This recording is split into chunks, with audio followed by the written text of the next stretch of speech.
Welcome back to another show of Follow Your Dreams with Coach and Lo. It's your boy Lo. Coach, you out there? I'm out here, loud and clear. Awesome, man. Awesome. Well, I had a great week, man. I had a lot of success in my business. Been doing a lot of team building with my staff. Been expressing how important it is to work together, to have communications. So we've been seeing a real huge turnaround and increase in sales because they've been able to close the deal rather than selling stuff. So I've been using a lot of Grant Cardone's sales techniques, and it's really been a success at our store, man. Our sales have gone up. We're up right now 49% for the year, so we are cranking away. Wow. Yeah, man, trying to make it happen. So I had a lot of success. This past Sunday, the Brevard Youth Network, one of the organizations that I'm a member in, we hosted a Silver Ring thing. It's like a sexual purity for teenagers at the local church here in Satellite Beach. It was about 129 students, and we had about 50 students leave with rings, committing their lives to the Lord, and also committing their sexual purity until they get married. So that was awesome, man. I had a great time. I actually learned a lot of stuff. I learned a lot myself. And I sat in on the parent class. Even though I'm not a parent, I sat in because one of the men was like, hey, you'll be a parent someday. So how about you sit in there and kind of learn? So I did. It was awesome. We also had the Cowgirls up there, had their little songs, the Dixie Twins, I think is what it's called. I kind of told you about that, Coach. But, man, I had an awesome week, a lot of success, man. We had a great conference call. Am I right, Coach? Last week we had our mastermind conference call. Man, it was powerful. Lo, and let me tell you, one of the things I pray for every night is for the Lord to surround me around great people. And I was connected with the young man that was on a conference call, Fairdown Terry, and he dropped a book called Born to Win. Right. And I read the book. I know you have your copy. Yep. And got mine's on Monday, yeah. And as you know, we say, you attract the people that you want to be. So you be the person that you want to attract. And so we connected, man, and it was his story is powerful, and his mindset is right on target of what we've been talking about the last couple of weeks, and what we're going to continue talking about, chasing your dream and black entrepreneurship, and the ability to do everything possible to make your dreams come true. And right he on, gave us man. a blueprint. Yeah, he gave us a blueprint, man. And his book is an excellent source called The Born to Win, Fairdown Terry. You can get it on Amazon.com. And it's a great read, an easy read, well put together. And the thing I liked about it most is Mr. Terry was able to identify scriptures that align with what he talked about. And that stood out to me because that showed me what he stood on and the values that he believes in. What did you get from it, Lo? What stood out to you the most? Well, like you said, man, he's a very humble man. I can tell he has an awesome relationship with God, and the way he, like you said, man, how he just related scripture to his everyday life and how he applied it to his life, that was major, man. I'm excited to dive into the book. It is a short read. I think it's only 100 pages, if not less, but definitely a well put together book so far from what I saw. One thing I did take away, the fact that I am an inspired author, is he kind of talked a little bit about the partnership with Amazon and how they can actually publish your books and things like that. So I thought that was pretty cool, but obviously there's a lot more to go in detail with that. So that was major, man. But, hey, Coach, man, it was an awesome call, man. Tell the listeners who are listening to our podcast how important it might be to connect on the Billionaire Mastermind conference calls that we have every 2 weeks. I think, we had the most listeners this past Wednesday, man. Right. So definitely reach out to us via social media, Facebook page, Dream Chaser Academy. Lauren Wilder, you can find him on Facebook. On Instagram is probably our best chance to get in contact with us. That's Lo Inspires, at Lo, L-O Inspires. Also at Dream Chasers Academy. And just send us a message, DM, say, hey, I want to be part of the mastermind group. And on that call, we just want to empower people, exchange ideas, right, feed off each other energy. And so the calls are meant to inspire us and talk about success, talk about what does it mean to follow your dreams the right way and the correct way. What does it mean to sustain that success? We have some powerful people on the call that will share their stories, and maybe you will be able to connect with one of them if you're going through the same thing. So be sure to hit us up on Instagram or Facebook if you want to be part of that call. Yeah, man. Awesome, man. Awesome. Well, hey, Coach, speaking of calls, I have a guest on today's call with us. Her name is Ese Ighedosa, and she is an attorney born and raised in Kansas City, Missouri. After being a standout volleyball player in high school, she later attended Hampton University on a Division I volleyball scholarship. After graduating in 2009 from Hampton with an honors degree in political science, Ese attended Florida A&M University College of Law in Orlando, Florida. During law school, Ese began her exciting career in sports as a legal intern with the Minnesota Vikings. How cool is that? Shortly after graduating law school in 2013, she began interning in the licensing department at the NFL Films in Mount Laurel, New Jersey. I was very jealous of this. I'm a huge football fan. And after almost 2 seasons with NFL Films, she moved to New York to achieve her dream of working at the National Football League. That's right, the NFL. Big time. As a contract coordinator in the legal department, Ese manages a large variety of corporate contracts in various areas of legal and business affairs for the NFL. Within a year and a half of being at the NFL, Ese co-founded and serves as co-chair for the Black Engagement Network, also known as BEN, a groundbreaking employee resource group that looks to enhance the NFL's engagement of its Black employees and the diverse community at large.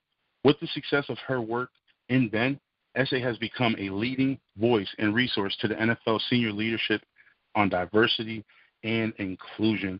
My friend, my little sister, Miss Ese, are you out there? I am here. Thank you guys for having me. That was a great introduction, by the way. I need to hire you for everything else. Most definitely. Well, like, as my little sister and one who now I look up to because, see, you inspired me. I remember we were both on this journey, and I was driving in Orlando, and I'm, like, lost. And I'm looking, and I see Ese, and she's like, Lauren. I'm like, what?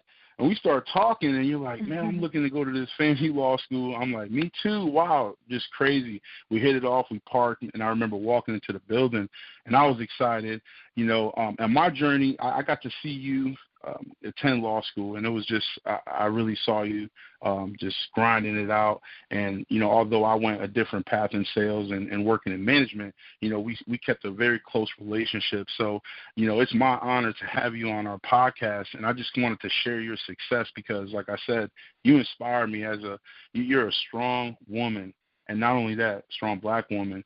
And I really appreciate your success, your desire to be successful, and your dream chasing ability and accomplishing some of those dreams. So we want to share your story on our show. So thanks for coming on the show today. I wanted to kind of talk a little bit about you. So, you know, obviously you went to Hampton University. We went to Hampton. That's where we met. Did you always have the desire to go to college? I mean, you was a high school volleyball standout. Is this something that you always wanted to do? Yeah, I mean, growing up Nigerian, my dad's Nigerian, you know, you really don't grow up with a choice. It's understood from a very young age that college is just, like, that's just what you do. It wasn't even aspirational. Both of my parents have their bachelor's and their master's, so I was able to grow up in a house where education was always at the forefront, and there was just never a question about if I was going to college. It was more so where I wanted to go to college and what I wanted to do. So volleyball was really, I learned that was just going to be my vehicle to pay for college. Right. And I know, you know, I also saw you play volleyball at Hampton, and you was a star there. So tell me, like, was Hampton, like, your only scholarship? Did you have multiple scholarships? And if so, what made you choose Hampton? Well, so I was playing on a really good club team in Kansas City, and really didn't know. I mean, volleyball is a very affluent sport, and so a lot of Black people don't know about the world of volleyball, and that you don't get recruited out of high school. You get recruited from club teams. So I was kind of a late bloomer in that regard. So I got some offers for some really good junior colleges in Kansas and Missouri that would have definitely led to me going to a bigger school after going there. But my sister wanted to go to Morgan State, and I really had never known that much about HBCUs. So when I visited Morgan State, that was kind of my introduction to the HBCU world. And when we went out there for her visit, the coach actually started recruiting me for a scholarship. And then we also drove down to Hampton that weekend just to see Hampton, because my mom had kind of heard that there was this like really elite, illustrious school for that was a Black school. And so when I went there, I was like, oh my God, this is like a different world. Straight Cosby, like this is awesome. I've never seen that many Black people, and it'd be a good thing coming from Kansas City. When you see a lot of Black people, that means you're in the inner city. It's not necessarily all educated Black people. So once I visited Hampton, I knew that that's where I wanted to be. So I sent them my tape, and the coach offered me a full ride shortly after sending them my tape. Wow, that's awesome. Now, obviously, we met. I was a sophomore. You were a freshman, and we were kind of like me and Jimmy, known on campus as the Cosby kids. Obviously, you met us, and we all hit it off, man. You, the whole crew, Jasmine, all you girls, man, awesome group of girls, and we all became friends like instantly, like brothers and sisters right away. Obviously, when we were in school, we partied, we did our thing. At what point did you realize, like, law school seems like something I really want to do? At what point did that hit you? Well, I wanted to be a doctor my whole life, and then around like my junior year of high school, my senior year of high school, I realized I didn't really like hospitals. So I was like, that may not be a good profession. But I've always been really into debating and thinking outside the box. And the one thing I liked about law school is that it could afford me to do anything that I wanted to do. Like, you can wake up with a law degree and literally work in any profession in some capacity. So I went into Hampton knowing that I wanted to do law. So that's why I majored in political science. Awesome. Wow, awesome. So you get into law school, you're doing your thing. I mean, I know how hard it was for me taking that 6-week course in the LEAP program.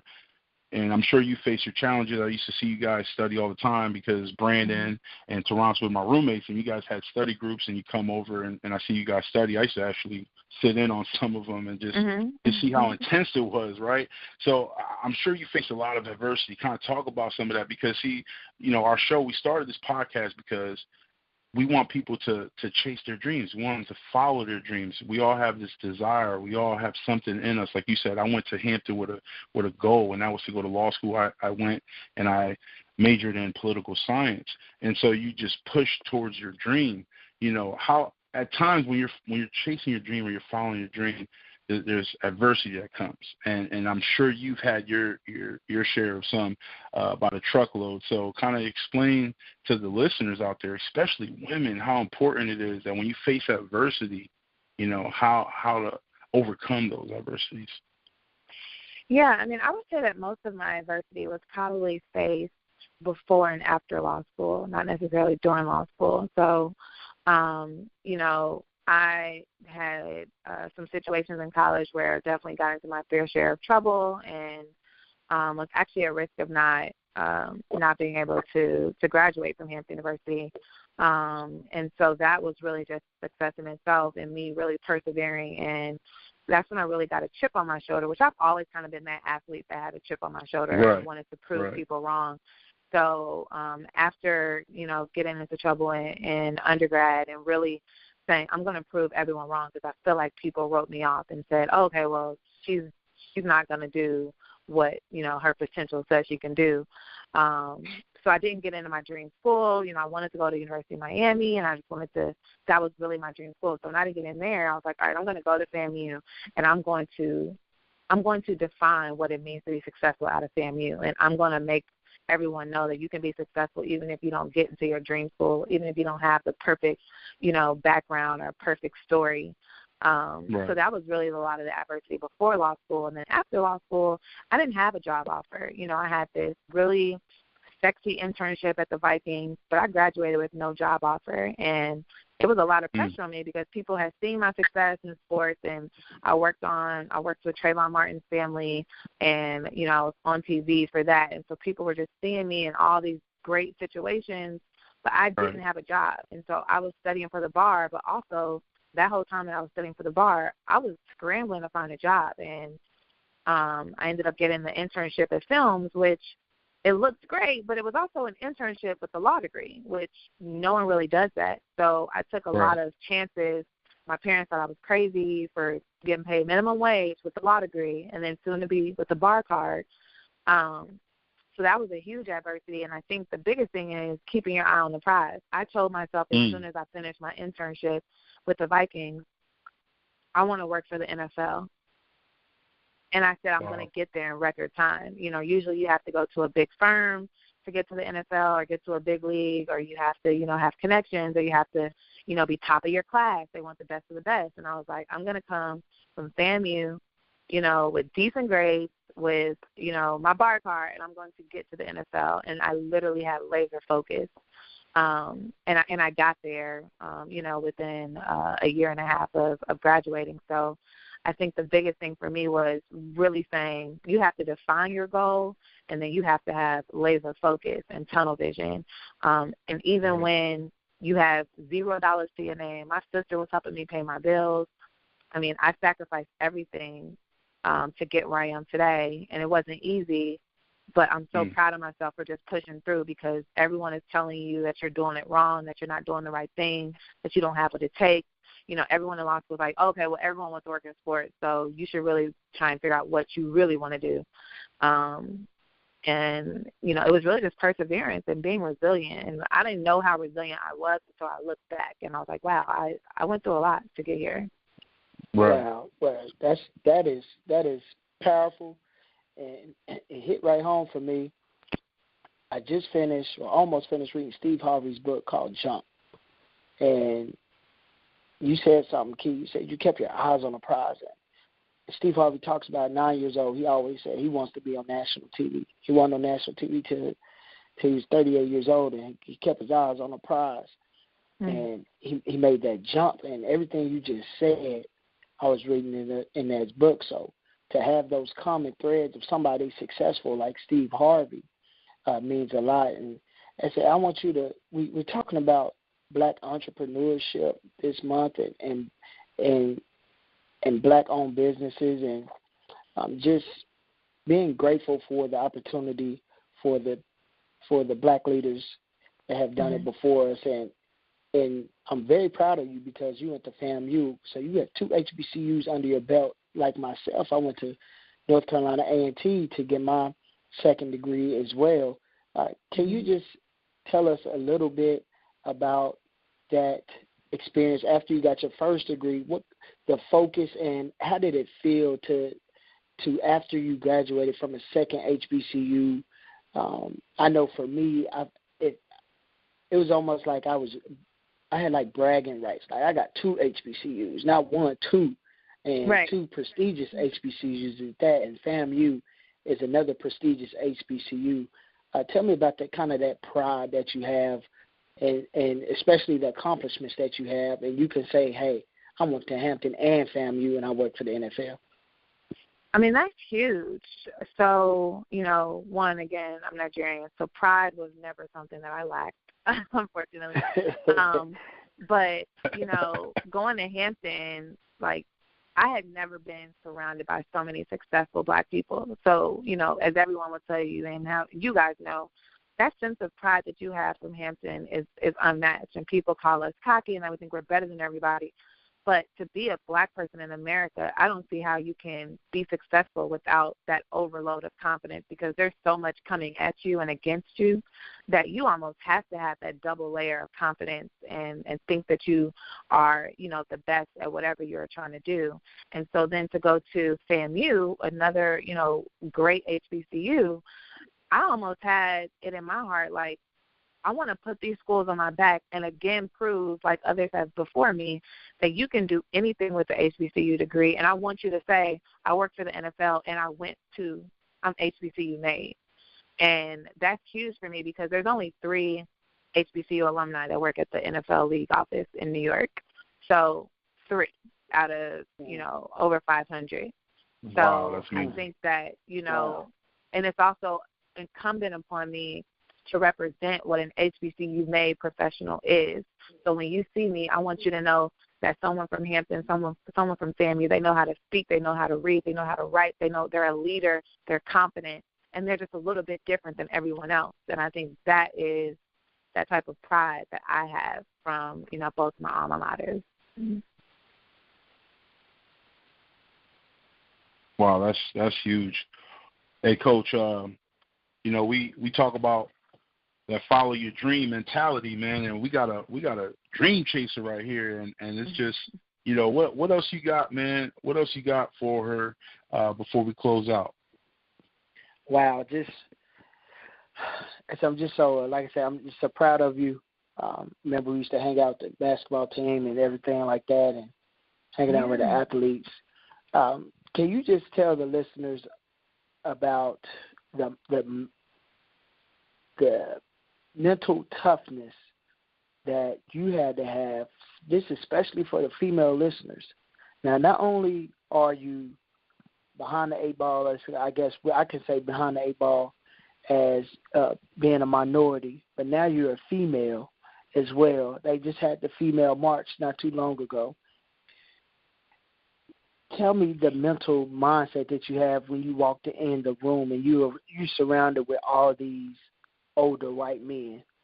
And how did you prepare yourself mentally for that?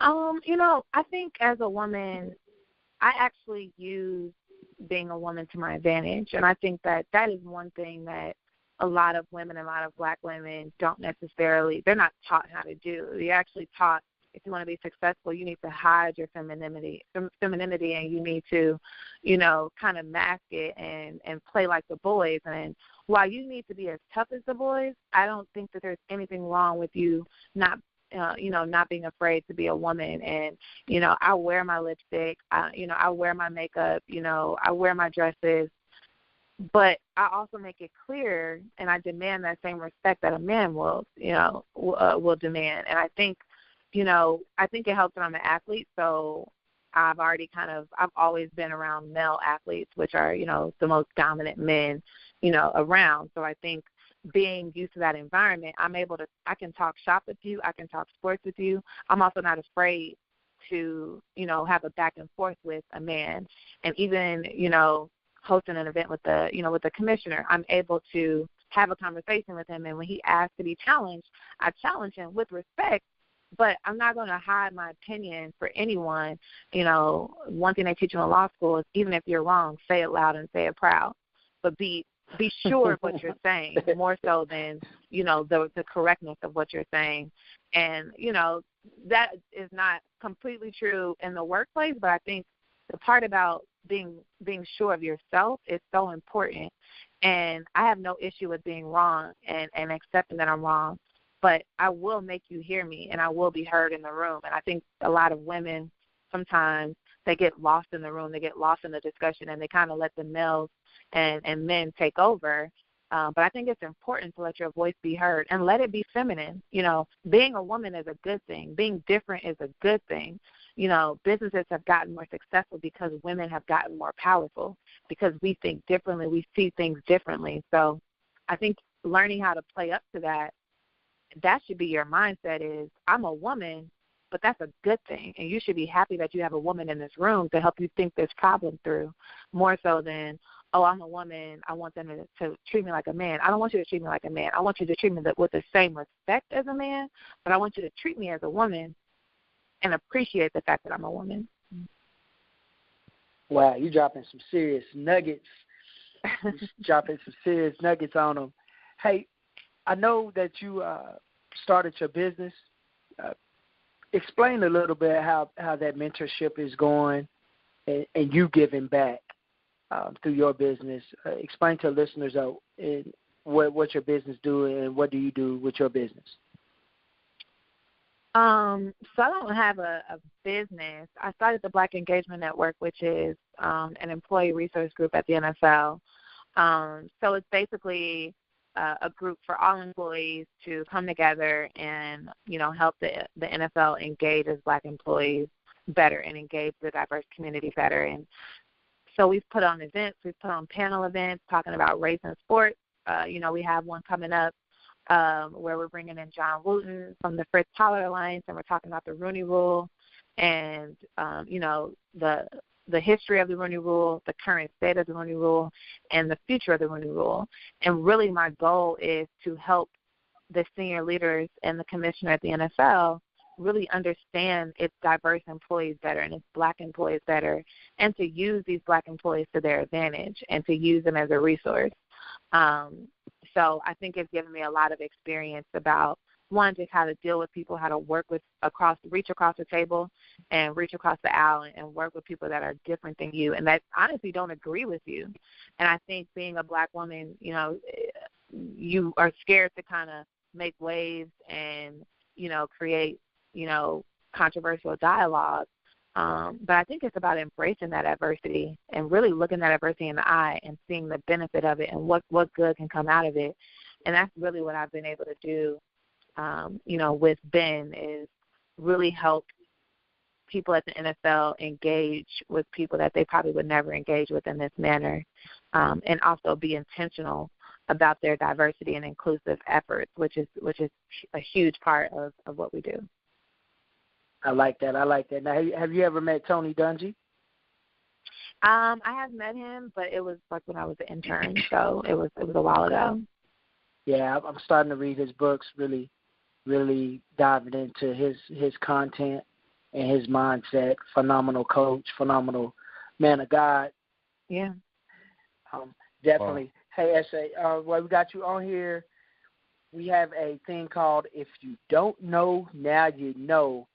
And 2016 Forbes list. Ese, I'm going to put you on the spot. Mm-hmm. How many Black billionaires do you think are in the world?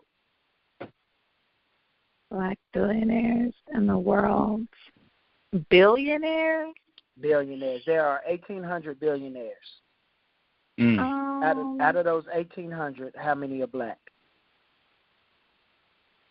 I wouldn't think more than 5 to 10. Maybe. Maybe not any. I don't know. If you don't know, now you know. There are 12 Black billionaires. I was close. Okay, 12. And I know you're Nigerian, so I'm going to give you one chance to see if you know who the richest Black man in America is, and he's a Nigerian. I know he's Nigerian, but I do not know his name. Okay. Do you know what he do? He is,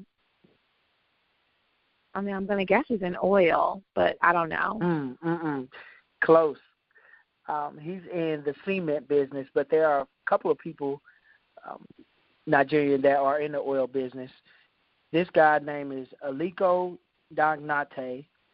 He's Africa's richest man for the 8th year, worth $14.4 billion. Wow. And, then I got another one. There are, out of the 12 Black billionaires, how many are women? 1. 2. 2. 2 is correct. Do you know who they are? Oh, yeah. Nice. I do not. I mean, well, I would say one is Oprah. Correct. Mhm. And the other one is, I'm going to say she's Nigerian. Angolian. Okay, I was close. Yep, Isabel dos Santos. And let's see, I got one for you, Lo. Out of the billionaires, what athlete is a billionaire? Michael Jordan. Correct. There it is. Woo! And I did not Google it. I promise you. That's good. I wouldn't. I guess that makes sense. And I guess Jay-Z and Beyonce together are a billionaire couple, but I guess that don't really count. They might be. Yeah, I believe Beyonce's $600 million and Jay-Z's $400 million. That's last time I checked. Yeah, they might be. Yeah. Well, I have my. If you don't know, now you know. Okay. Okay. So essay. If you don't know, now you know. Who do you know who the first African American woman millionaire, self-made millionaire was? Do you know her name? Madam C.J. Walker. There you go. All right. Correct. Madam C.J. Walker. Yep. Walker was she was made for her fortune by developing and marketing a line of beauty and hair products for black women through the Madam C.J. Walker Manufacturing Company. So great job. Essay, listen, I'm so proud of you. I see all your pictures at the Super Bowl. I don't know if you was at the Pro Bowl. I was at the Pro Bowl. Were you at the Pro Bowl this year? I did not go to the Pro Bowl. I went last year when it was in Hawaii. Well, in Hawaii, right. I saw that. Yeah. So you living the dream, man. Yeah, Florida too. Yeah, it was cold too. I'm not gonna lie, man. It was cold. But Essay, listen, man, we're proud of you. We definitely appreciate you coming on the show. And I look forward to seeing you soon and connecting. So I appreciate you being on the show. Hey, Coach, man, you gonna close this out today? Yeah, definitely. Hey guys, just remember to write your goals down. And one thing that I had to remind myself is that, of course, you always hear us talk about your why. And one thing I sent out to my guys today is make sure your goals honor God. And by that I mean, how does God get the glory out of your goals? And so think about your goals, because you don't want to get so caught up in the material things or a certain amount of money you want to have without giving God the glory. So reflect on your goals this week, guys. Make sure you give credit to where credit is due. You guys have a blessed week. Hey, Lo, appreciate it, man. Like my man Zig Ziglar said, I see you at the top.